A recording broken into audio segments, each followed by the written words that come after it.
अच्छा जी, मोस्टली अपने व्लॉग्स में मैंने बात की है 26 अमेंडमेंट पर, उसके निकात पर, उसके उस इतवार वाले दिन जिस दिन किसी के पास मुसव्विदा भी नहीं था, लेकिन फिर भी लोग कंसेंसस की तरफ जाने की बातें कर रहे थे, एक दूसरे को मना रहे थे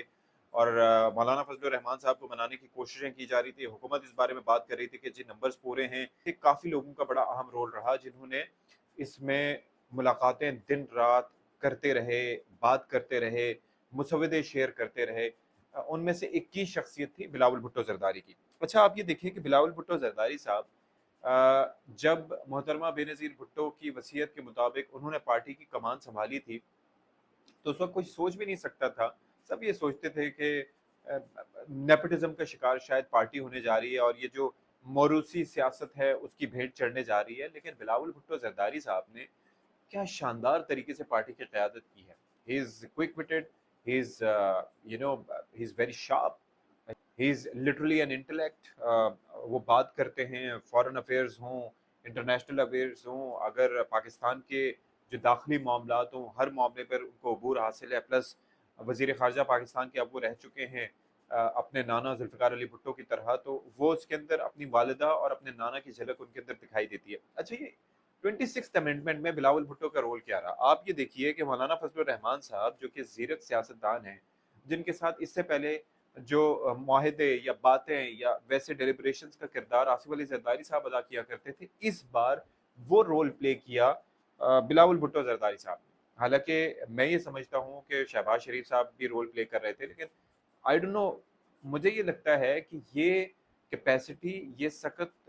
नून लीग के किसी लीडर में मुझे इतनी नहीं दिखाई देती जितनी कि बिलावल भुट्टो में दिखाई दी। जिस तरीके से आई रिमेंबर कि वो हैदराबाद के जलसे के बाद भी थके हारे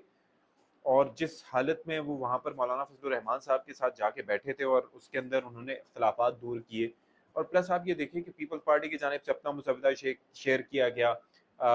JUIFA की जानिब से अपना मुसविदा शेयर किया गया, फिर उसके अंदर जो मुतनाज़ शिकें थी उनके ऊपर बात की गई, उसके ऊपर मौलाना फजलुर रहमान को मनाया गया। तो गवर्नमेंट की साइड से प्लस बार एसोसिएशन में जिस तरीके से आप ये देखें, हम तो ये सोच रहे थे बैठे हुए, लिटरली वी वर थिंकिंग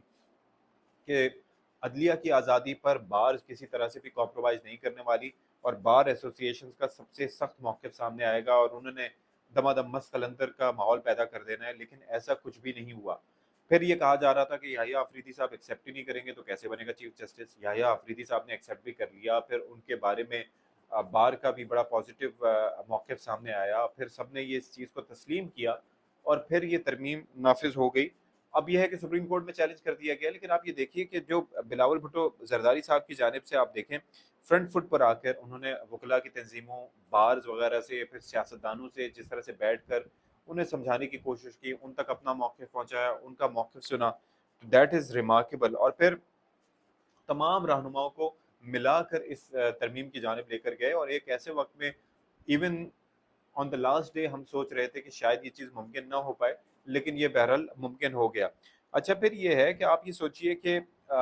जो आइन में तरमीम होती है कोई मामूली कदम नहीं होता। बेसिकली वो एक ऐसा अमल होता है जिसके अंदर पार्लियामेंट की 2/3 अक्सरियत की ज़रूरत होती है। यानी कि ये सादा कोई लेजिस्लेशन नहीं है। सादा लेजिस्लेशन में सादा अक्सरियत चाहिए होती है, जो 2/3 अक्सरियत इसीलिए चाहिए होती है कि ये जो आइनी तरमीम हो, ये जो कॉन्स्टिट्यूशनल अमेंडमेंट हो, उसको एक लेजिटिमेसी मिल सके कि जी पूरी पार्लियामेंट की इसमें सोच विचार शामिल है। तो आप ये देखिए कि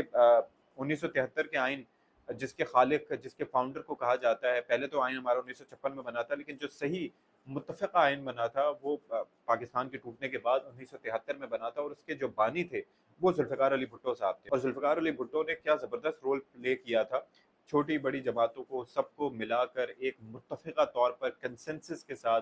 वो पाकिस्तान को उन्होंने आइन का एक तोहफा दिया था। आप ये देखिए कि अदलिया के अंदर एक एक्टिविज्म की बात होती थी, जुडिशल एक्टिविज्म की बात होती थी, तो काफ़ी सारी चीज़ें ऐसी हैं जिनको कंट्रोल करने की कोशिश की गई है। अच्छा फिर इब्तदाई तौर पर ये जो 56 नुकात थे, 56 तरमीम जो थी, उसका मसवदा शेयर किया गया था जिसके अंदर ज़ाहिर है कि काफ़ी सारे अहम नुकात हो सकते हैं। उसके अंदर 9 मई के मुल्ज़मान का ट्रायल फ़ौजी अदालतों के ज़रिए कराने के मामला भी था। उस हवाले से प्रोपेगेंडा भी हुआ था कि इस बारे में बात की जा रही है। लेकिन जो पीपल्स पार्टी और JUI के दरमियान मसवदा शेयर हुआ था उसमें 56 में से 22 तजावीज़ पर इत्तफ़ाक हुआ था और बाकी 34 को छोड़ दिया गया। اچھا، ان تجاویز کو کالا سانپ قرار دیا گیا فضل الرحمان صاحب کی جانب سے، جبکہ بلاول بھٹو زرداری نے کالے سانپ کو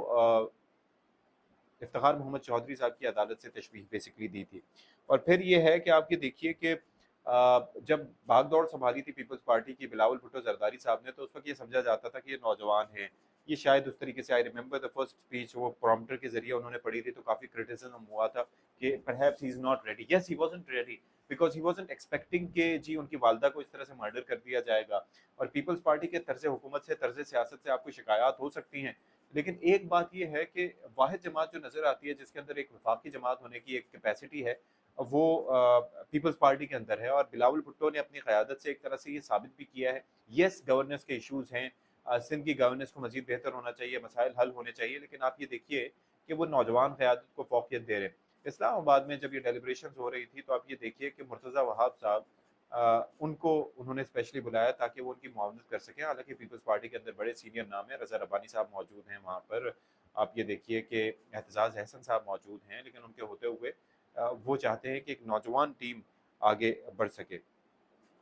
پھر یہ دیکھیے کہ سینئر پارٹی رہنماؤں کے ساتھ ساتھ انہوں نے نوجوان قیادت پر بھروسہ کیا، تو اس وقت یہ کہا جا رہا تھا کہ جی اس سے پیپلز پارٹی کو نقصان ہوگا، لیکن آپ یہ دیکھیے کہ پیپلز پارٹی کا امیج بہتر بنانے کے لیے جو اقدامات ان کی جانب سے کیے گئے، پلس یہ ہے کہ ڈیجیٹل میڈیا کا سہارا لیا گیا، سوشل میڈیا کا سہارا لیا گیا، نون لیگ اس معاملے میں اس کو آگے آنے کی ضرورت ہے، کیونکہ جو پاکستان تحریک انصاف ہے وہ اس فرنٹ پہ، سوشل میڈیا کے فرنٹ پر اس کا کوئی ثانی نہیں ہے، لیکن پیپلز پارٹی کی یہ کوشش ہے کہ اس فرنٹ پر آگے آ کے کر سکے، اور ظاہر ہے کہ اس کا بھی سہرا جاتا ہے بلاول بھٹو زرداری کو، کہ یہ جو آئینی عدالت کے قیام کا معاملہ تھا اس کے اوپر کیوں زور دیا جا رہا ہے، کیونکہ ایک تو ان کا یہ وہ سمجھتے ہیں کہ اگر ججز کی ایکول ریپرزنٹیشن ہوتی سپریم کورٹ میں اس وقت جب بھٹو صاحب کا معاملہ گیا تھا وہاں پر، تو شاید ذوالفقار علی بھٹو کو پھانسی نہ ہوتی، لیکن وہ معاملات کہیں زیادہ بڑھ کر تھے۔ میرے خیال میں، میرا اپنا نقطہ نظر یہ ہے کہ ججز میرٹ پر ہوں، اور اگر میرٹ پہ فیصلے کریں تو کبھی کسی سے ناانصافی نہیں ہوگی۔ اگر کسی صوبے کی نمائندگی کرتے ہوئے جج جائیں گے تو پھر وہاں پر فیصلے بائسڈ ہوں گے، وہاں پر انصاف پر مبنی نہیں ہو سکتے، اور اگر جھوٹے ہی فیصلے ہونے ہیں تو وہ کسی عامر کی مرضی اور منشا کے مطابق کوئی بھی کر سکتا ہے۔ تو یہ میری سوچ میں تھوڑا سا اس میں اختلاف ہے، لیکن جو آئینی عدالت کا معاملہ ہے، یہ میثاق جمہوریت جو چارٹر آف ڈیموکریسی جس پر سائن ہوا تھا 2006 میں، اس کے اندر بھی یہ آئینی عدالت کا معاملہ تھا، تو اسی وجہ سے پیپلز پارٹی یہ چاہتی تھی کہ اس معاملے پر بھی بات آگے بڑھے۔ تو ابھی آئینی عدالت کا تو معاملہ نہیں ہوا، اب ایک 27ویں ترمیم کی بھی بات ہو رہی ہے کہ وہ بھی لایا جائے گا، تو اب پھر سے اس پر ڈیلیبریشنز ہو رہی ہیں، ملاقاتیں بھی بڑی اہم ہوئی ہیں، تو اب لیٹس سی آگے کیا سچویشن بنتی ہے۔ لیکن اگر ہم بات کی کریں سیاسی جماعتوں کے مستقبل کے حوالے سے، تو کیا آپ کو عمران خان صاحب اپنی 70s میں ہے، نواز شریف صاحب اپنی 70s میں ہے، شہباز شریف صاحب اپنی 70s میں ہے، مریم کو وزیر اعلیٰ بنوا دیا میاں صاحب نے، لیکن کیا ان کے اندر وزیر اعظم پاکستان بننے کی قابلیت ہے؟ آپ لوگ اس پر بہتر ڈیلیبریٹ کر سکتے ہیں، لیکن بلاول بھٹو زرداری نے یہ کم از کم ایک جو شبہ تھا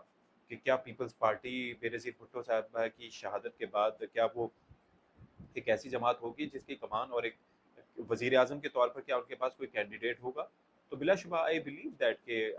وزیر خارجہ کے طور پر جس طرح سے انہوں نے اپنا میٹل پروو کیا، اسی طریقے سے وہ وزیر اعظم پاکستان بھی بن سکتے ہیں گیون دا چانس، اور آئی تھنک ان کی پیپلز پارٹی کے لیے بڑا ایک خوشگوار ایک یہ تجربہ ہوگا۔ آئی ہوپ کہ پاکستان کی عوام کے لیے بھی ہو، لیکن باقی جماعتیں including P T I, including Noon league, یہ نہیں کہہ سکتے کہ ان کے پاس ان کی کرنٹ لیڈرشپ کی کوئی صحیح ریپلیسمنٹ موجود ہے۔